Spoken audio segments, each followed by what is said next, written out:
नमः श्रीवर्धमानाय निर्धूतकलिलात्मने सालोकानां त्रिलोकानां यद्विद्यादर्पणायते। बोले महान अतिशयकारी सर्वस्वदाता चिंतामणि पारसनाथ भगवान की जय। जगत कल्याणी श्रुत ज्ञान वर्धिनी द्वादशांग जिनमाणी माता की जय। आचार्य श्रेष्ठ आचार्य श्री गुरुदेव विद्यासागर जी महाराज की जय। नवाचार्य श्री समय सागर जी महाराज की जय। तीर्थ चक्रवर्ती अतिशयकारी मुनि पुंगव श्री सुधा सागर जी गुरु महाराज की जय। 24 तीर्थंकर भगवंतों का यह पवित्र जिन शासन तीनों लोकों में निरंतर प्रभायमान हो रहा है। आत्मकल्याण की भावना रखने वाले सभी आत्मार्थी जीव उस पवित्र जिन शासन से सम्यक ज्ञान के माध्यम से अपनी आत्मा के कल्याण के लिए सतत पुरुषार्थ कर रहे हैं। निश्चित रूप से यह श्रुत ज्ञान हम सबके जीवन को उन्नति की ओर ले जाने वाला है। कलिकाल सर्वज्ञ न्याय और सिद्धांत के महान ज्ञाता आचार्य समंत भद्रदेव सम्यक चारित्र अधिकार में सबसे पहले देश चारित्र की चर्चा यहाँ पर करते हैं। सम्यक चारित्र अधिकार के माध्यम से हम सभी को वृत्ति बनाने के लिए प्रेरित कर रहे हैं। पूज्य दौलत राम जी की पंक्तियों को हमें भूलना नहीं है, उन पंक्तियों को सदैव हमें अपने स्मरण में रखना है। सम्यक सच्चे देव शास्त्र गुरु पर श्रद्धा करने से सम्यक दर्शन प्राप्त कर लिया और सम्यक दर्शन प्राप्त होने से सम्यक ज्ञान हो गया, परंतु सम्यक ज्ञानी बनकर के घर में नहीं बैठना है बल्कि और निरंतर आगे पुरुषार्थ करना है।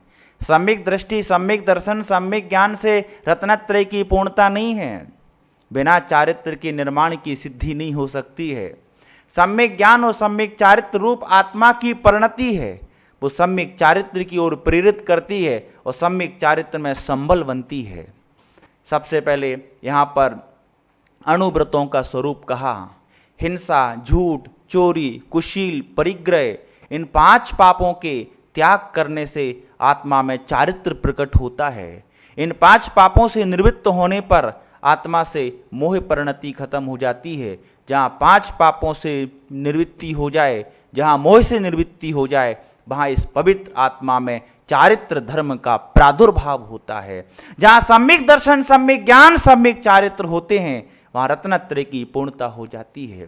हम सभी लोगों को जो प्रवचनमाला कार्यक्रम के माध्यम से धर्मोपदेश रूप स्वाध्याय सुन रहे हैं, उन सभी लोगों को प्रयास करना है कि मैं अपने जीवन से हिंसा, झूठ, चोरी, कुशील और परिग्रह को सदैव के लिए समाप्त कर दूं, अपनी आत्मा में अहिंसा धर्म प्रकट करूं। कल हम सभी लोगों ने अहिंसाणु व्रत का स्वरूप समझा था कि जीव मन से, वचन से, काय से हिंसात्मक भावनाओं को खत्म करता है, हिंसात्मक वचनों को छोड़ देता है, हिंसात्मक क्रियाओं को छोड़ देता है और कृतकार्यत अनुमोदना से भी स्वयं को बचाता है। स्थूल और सिद्धांत की अपेक्षा बात करें, वो जीव त्रिस जीवों की हिंसा का त्याग तो करता ही करता है और स्थावर जीवों की हिंसा व्यर्थ में नहीं करता है। ऐसा अहिंसाणु व्रत का पालन करने वाला वृत्ति निरंतर अपने चारित्र की वृद्धि करता हुआ निर्जरा को प्राप्त होता है। अहिंसाणु वृत्ति जो हैं वो उन्हें ध्यान रखना है, कहीं मेरे व्रत में दोष तो नहीं लग रहे हैं, कहीं मेरे व्रत में शिथिलता तो नहीं आ रही है। व्रतों में शिथिलता नहीं आना चाहिए। व्रतों में शिथिलता आने से मोक्ष मार्गी कैसे बन पाएंगे, कैसे हम जीवन में आगे बढ़ पाएंगे, बल्कि हमें अपने व्रतों को अपना अलंकरण समझना चाहिए। इन व्रतों से हमारी आत्मा का श्रृंगार हुआ है, इन व्रतों ने हमें पाप से बचाया है। बंध के 5 हेतु में मिथ्या दर्शन और अविरत, इन 2 कारणों से जो आत्मा में कर्म प्रकृतियों का बंध हो रहा था, उन प्रकृतियों की बंध विच्छुत्ति हो जाती है, उन कर्मों से यह जीव छूट जाता है। बल्कि हमें अपने व्रतों के प्रति उत्साह और उमंग का भाव होना चाहिए। व्रत हमारे सुख में, जीवन की उन्नति में बहुत बड़े निमित्त बनेंगे। इन व्रतों को संभालो, इन व्रतों को पाकर के गौरवान्वित हो, इन व्रतों का मन वचन काय की दृढ़ता से पालन करें, तब जाकर के हम अपने अंदर आदर्श चारित्र प्राप्त कर पाएंगे। आइए आज हम सब लोग सत्यानुव्रत का स्वरूप समझेंगे। सत्यानुवृत्ति का क्या जीवन होता है, सत्यानुव्रत का पालन करने से आत्मा में धर्म की किस तरीके की परिणति जागृत होती है। पूज्यवर सत्यानुव्रत का स्वरूप लिखते हुए 55 नंबर के श्लोक में लिख रहे हैं, स्थूल मलिकम ना बदती ना परान वादयति सत्यमपि विपदे यत्तद वहंति संता स्थूल मृषावाद वैरमणम। पूज्यवर लिख रहे हैं, जो सत्यानुवृत्ति होता है वो स्थूल झूठ नहीं बोलता और ऐसा भी सच नहीं बोलता जिससे दूसरों का अहित हो जाए, जिससे दूसरों को प्राण दंड मिल जाए, जिससे दूसरों का विनाश हो जाए। हर श्रावक विवेक से कार्य करता है, वो स्वयं के स्वार्थ के लिए कभी झूठ नहीं बोलता और ऐसा सत्य भी नहीं बोलता जिसके कारण से दूसरों का अहित हो जाए, जिससे दूसरों के प्राण चले जाएं। एक एक शब्द को बड़े ध्यान से पढ़ना है। स्थूल मलिकम ना बदती ना परान वाद्यति सत्यमपि विपदे। ना वो स्वयं स्थूल झूठ बोलता है और ना ही वो दूसरों के लिए झूठ बोलने के लिए प्रेरित करता है, ना कभी झूठ बोलने वाले की अनुमोदना करता है, ना उसको प्रोत्साहित करता है और ऐसा सत्य भी नहीं बोलते हैं जिससे दूसरों का अहित हो जाए। यहाँ पर बहुत अच्छे से जो वृत्ति हैं उन्हें ध्यान रखना है, अपने जीवन का विश्लेषण करना है। प्रातः काल से लेकर सायंकाल तक एक एक घटना पर हमारी नजर होना चाहिए। मैंने जो वचन बोले हैं क्या उनमें सत्यता है? क्या मेरे वचनों के कारण से दूसरों का हित तो नहीं हुआ? क्या मेरे वचनों में झूठ की गंध तो नहीं है? क्या मेरे वचनों में स्वार्थ तो नहीं है? वो अपने वचनों को तौलते हैं, वो अपने वचनों का विश्लेषण करते हैं। बोलने के पहले सोचो, सोच करके बोलो, अन्यथा बोल करके जीवन भर सोचना पड़ेगा। हमेशा हमें प्रयास करना है, मैं झूठ तो नहीं बोल रहा हूँ। झूठ तो पाप है, पाप दुर्गतियों का कारण है, पाप अनंत संसार का कारण है, पाप से निंदा होती है। जब इस प्रकार का हम कर्म के फल का चिंतन करते हैं तो व्यक्ति स्वयं को सत्य की ओर लेकर के आता है। हम सभी लोग बहुत ईमानदारी से अपनी अंतस चेतना में झांकें, अपनी अंतरात्मा से पूछें कि हम अपने जीवन में कितना झूठ बोलते हैं। हम झूठ के साथ अपना जीवन जी रहे हैं। जिस व्यक्ति के जीवन में झूठ रहता है वो सत्यानुव्रत से कोसों दूर है। जितना जितना हम झूठ के साथ अपना जीवन जिएंगे, जितना जितना हम झूठ का आलंबन लेंगे, जितना जितना हमारे वचनों में सत्यता का ह्रास होगा, समझ लेना उतने उतने सत्यानुव्रत से दूर हो जाएंगे। वो लोग सत्यानुव्रत के अधिकारी नहीं है जो पक पक पर झूठ बोलते हैं। वो लोग सत्यानुव्रत के अधिकारी नहीं है जिन्होंने सत्य को स्वीकार नहीं किया है। हमें सत्यता को स्वीकार करना है, सत्य का राही बनना है। झूठे वैभव को हम त्याग कर सर्वदा सत्य का राही बने। हमेशा सत्य का राही बनना है, सत्य बोलना है।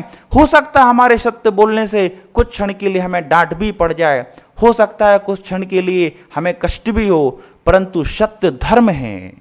इस सत्य धर्म से अपनी आत्मा को पवित्र करना है। जब कोई जीव पवित्रता को प्राप्त होता है वो एक एक दोषों को अपने जीवन से दूर करता है।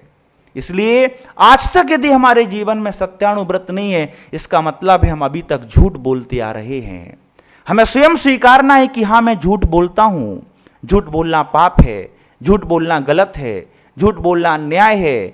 झूठ बोलने से हमारा ये जीवन तो बिगड़ेगा और आने वाला समय भी हमारा और दुर्दांत स्थितियों में जाएगा। इसलिए धर्मात्मा निरंतर इसी चीज का प्रयास करता है कि मैं झूठ नहीं बोलूंगा, मैं सत्य बोलूंगा, मैं आगम से बोलूंगा। जो व्यक्ति जिनवाणी का स्वाध्याय करते हैं, दिगंबर साधु के प्रवचन सुनते हैं, उनके जीवन में सत्य का समावेश होता है। वो सत्य का आलंबन लेकर के आगे बढ़ते हैं।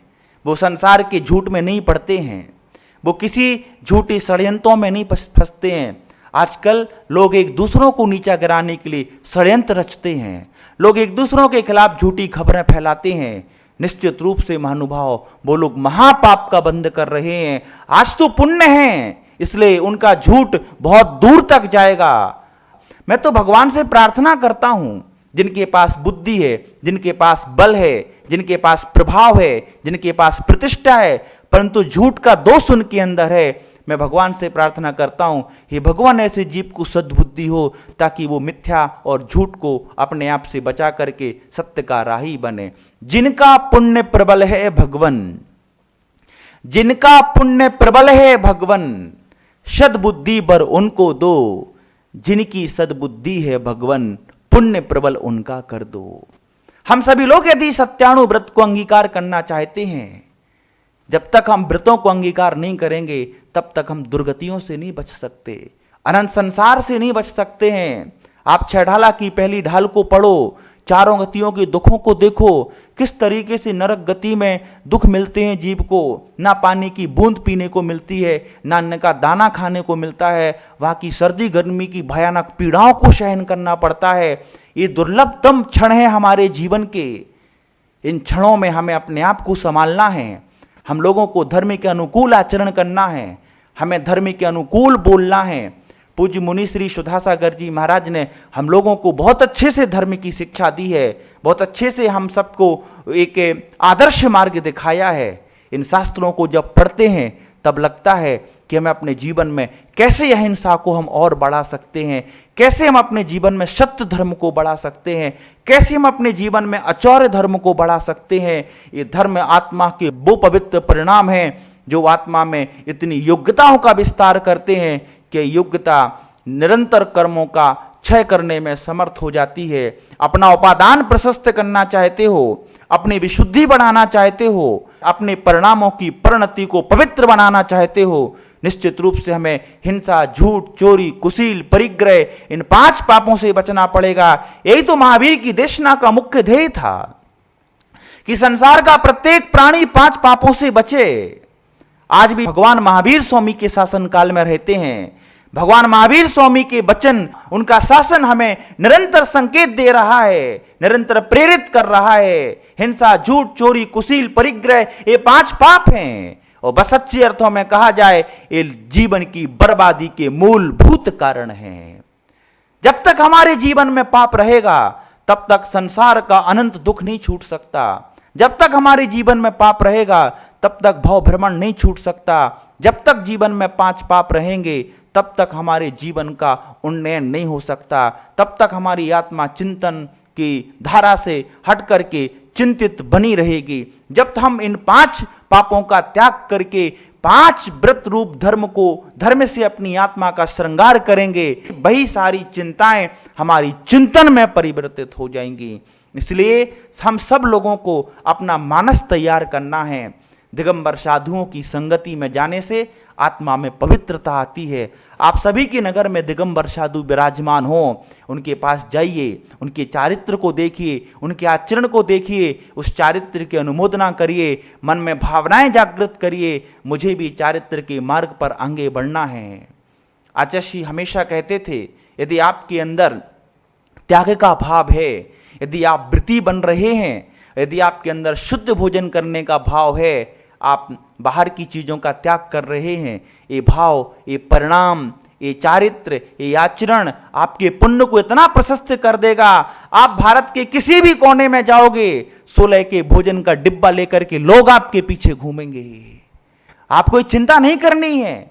बहुत सारे लोग बहाना बनाते हैं, हम बहुत सारे लोगों को के सामने समस्या है, वो सोचते हैं कि मैं व्रती बन जाऊंगा, मेरी चर्या का निर्वहन कैसे होगा, मैं व्रती बन जाऊंगा, मेरे शुद्ध भोजन की व्यवस्था कहाँ होगी। भोजन की चिंता मत करिए, भावनाओं को प्रबल रखिए, अपने परिणामों को अच्छा रखिए। आप जहां जाएंगे आपके पुण्य से, आप धर्म के प्रभाव से, उन व्रतों के प्रभाव से, उस पवित्र चारित्र के प्रभाव से आपके लिए सारी सुलभताएं स्वयमेव मिल जाएंगी। इसलिए दृढ़ निश्चय करना है, संकल्प करना है, मैं झूठ नहीं बोलूंगा, मैं सत्य बोलूंगा, मैं धर्म के अनुसार बोलूंगा, मैं आगम के अनुसार बोलूंगा, मैं न्याय संगत बोलूंगा। मुझे झूठ बोलना अब अच्छा नहीं लगता है, मुझे झूठ को त्यागना है। आइए हम सब लोग प्रयास करते हैं, संकल्प करते हैं कि हम अपने जीवन में झूठ को कोई स्थान नहीं देंगे। आचार्य उमा स्वामी महाराज ने तत्वार सूत्र ग्रंथ में इन व्रतों के संरक्षण और संवर्धन के लिए 5-5 भावनाएं कही हैं, परंतु इन व्रतों में कहीं कोई दोष ना लग जाए, इसलिए 5 अतिचारों का भी जिक्र किया है कि ये 5 अतिचार व्रत में लग सकते हैं। इन 5 परिणामों से हमें स्वयं को बचाना है, तभी हमारे व्रत पल्लवित और फलित होंगे। पूज्यवन ने सत्यानुव्रत का अतिचार लिखते समय 5 अतिचारों की यहां पर चर्चा की है। पूज्यवर लिख रहे हैं, परिवाद रहोभ्याख्या पैशून्यम कूट लेख करणम चा न्यासापहारितापी चा व्यतिक्रमा पंच सत्यस्य। सत्यानुव्रत के 5 व्यतिक्रम अतिचार कहे गए हैं। सबसे पहला मिथ्या उपदेश। सत्यानुव्रति कभी मिथ्या उपदेश नहीं देगा, कभी झूठा उपदेश नहीं देगा, संसार के मार्ग की ओर प्रेरित नहीं करेगा, वो हमेशा धर्म और सत्य के मार्ग को बताएगा। पूज्य आचार्य समंत भद्र स्वामी तो सत्य महाव्रत के धारी थे। उन्होंने सत्य का मार्ग हमारे सामने रखा। उन्होंने कहा कि सम्यक दर्शन, सम्यक ज्ञान, सम्यक चारित्र ही धर्म के मार्ग हैं। बाकी जितने मार्ग हैं का पथे वे सब मिथ्या मार्ग हैं। वो सब संसार को बढ़ाने वाले हैं, वो सब आकुलता को बढ़ाने वाले हैं, वो सब भव भ्रमण कराने वाले हैं, वो सब चारों गतियों में भटकाने वाले हैं। इस अथाय दुखमय संसार से यदि बचना है तो निश्चित रूप से सम्यक दर्शन, सम्यक ज्ञान और सम्यक चारित्र के मार्ग को हमें अपनाना होगा। तीर्थंकरों ने भी उसी मार्ग को अपनाया। यह संसार विशेष सुख होता तीर्थंकर क्यों त्यागे। आज पुण्य का उदय है, अनुकूलताएं मिल सकती हैं, परंतु वो पंक्तियां याद रखना, पुण्य उदय जिनके तिनके भी नाही सदा सुख शाता। जिनका पुण्य का उदय भी चल रहा है, ऐसे जीवों को सदैव सुख नहीं मिलते हैं। इस संसार में सुख नहीं है, सुखाभास है। इस सत्य को समझ करके हमें अपने जीवन को अच्छा बनाना चाहिए।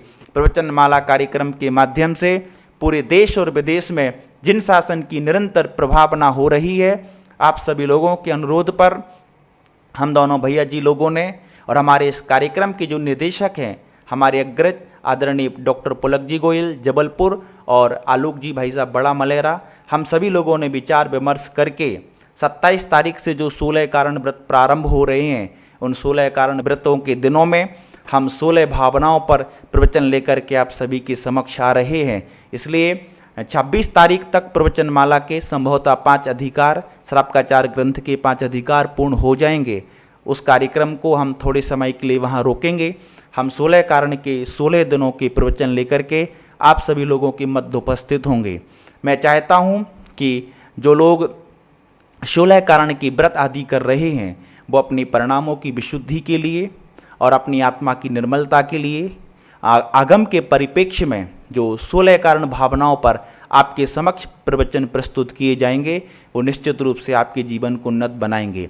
आदरणीय बड़े पंडित जी रतनलाल जी बेनाडा साहब कहते थे कि आपने जो धर्म प्राप्त किया है, उस धर्म को जगत में जाकर के प्रभावना करो, उसका प्रचार प्रसार करो, पूरे भारत में जाकर के घर घर जाकर के धर्म का डंका बजाओ, ताकि जिन शासन की महती प्रभावना हो और हर एक जीव भगवान महावीर स्वामी के आदर्श शासन को स्वीकार करे। निश्चित रूप से हम सभी विद्वान श्रमण संस्कृति संस्थान के जगह जगह जाकर के जिन शासन की अभूतपूर्व प्रभावना कर रहे हैं, और पूज्य मुनि श्री सुधा सागर जी महाराज जी का मंगल आशीर्वाद हम सभी लोगों को मिल रहा है। महाराज जी के आशीर्वाद से हम सब लोग जिन शासन की प्रभावना को बड़े उत्साह और उमंग के साथ कर रहे हैं, हम चाहते हैं आप सभी लोग हमारे इस कार्य में सहयोग करें, ताकि हम जिन शासन की महती प्रभावना कर सकें। इसी मंगलमयी भावना के साथ अहिंसा परमो धर्म की जय।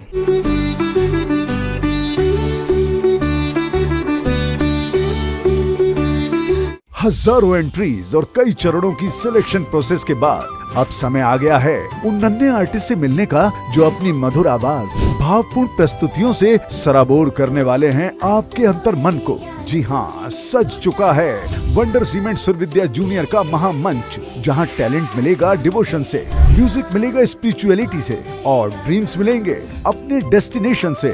तो फिर आप भी हो जाइए तैयार म्यूजिक, डिवोशन और टैलेंट के इस अद्भुत सफर का हिस्सा बनने के लिए, क्योंकि बहुत जल्द ये नन्हे कलाकार दिखेंगे वंडर सीमेंट सुरविद्या जूनियर के मंच पर। वंडर सीमेंट सुरविद्या जूनियर, भक्ति की आवाज, बच्चों के अंदाज। टाइटल स्पॉन्सर घर की लंबी इनिंग चाहिए? वंडर सीमेंट लगाइए। वंडर सीमेंट, फर्क नजर आएगा।